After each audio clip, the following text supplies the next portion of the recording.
Hi guys, this is Rachel with Nail House Rock. I'm an independent consultant for Jambery Nails, and I recently had a customer that did her first application and she was super excited, and she did my application method with heating it twice and using the baggie, and she said that they just fell off within a couple of days.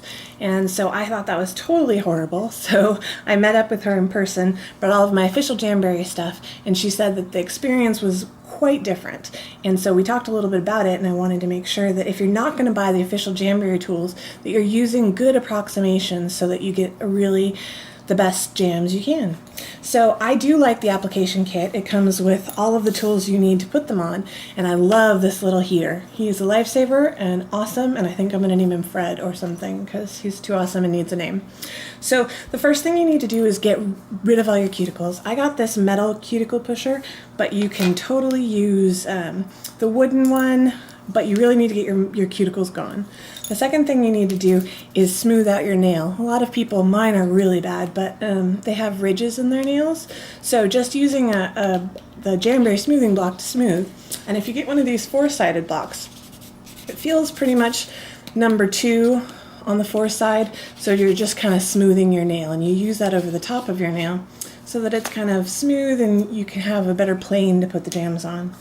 And then right before you put on your jams, you have to make sure that there's no oil. Oil is the enemy. You don't want them touching your cuticles. You don't want any oil on your hands. Once you have them on and they're applied, I usually wait till the next day, but then I put cuticle oil on my hands every day after that. So it's just the first day of application that you really oil is the enemy. So the next thing is when you're heating them up with a hairdryer, I'm just going to heat this guy up so you can see how it kind of curls. And a little bit of that is the wind, but it's mostly really floppy, and that's because these things get hot really, really quickly. So if you're using a blow dryer, it's not going to get hot as quickly, and it's going to be creating so much air that you're going to think it's floppy, but you want to kind of test it and make sure it's getting really floppy.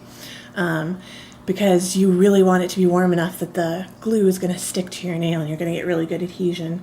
So if you're using a blow dryer or really any other heat source, you want to make sure that you're getting the proper amount of heat, because it does take a good amount of heat to get these guys really, really solidly bonded to your nail. And then the last thing that we talked about is that when you're filing them off, this Jamberry nail file is a really, really heavy grit. So if you're using another nail file that's a really fine grit, you're going to have a harder time getting the wraps off. I mean, this is like, you don't have to work much. It's just a few downward swipes and it's off. So you want to make sure that you have your proper tools, and hopefully you'll have an awesome first application. Hopefully everybody's just doing their first application and it's going to go perfectly smoothly. And if you want other application videos, check out my channel. And if you want any details on where to buy Jamberry, look down in the comment section. Talk to you later.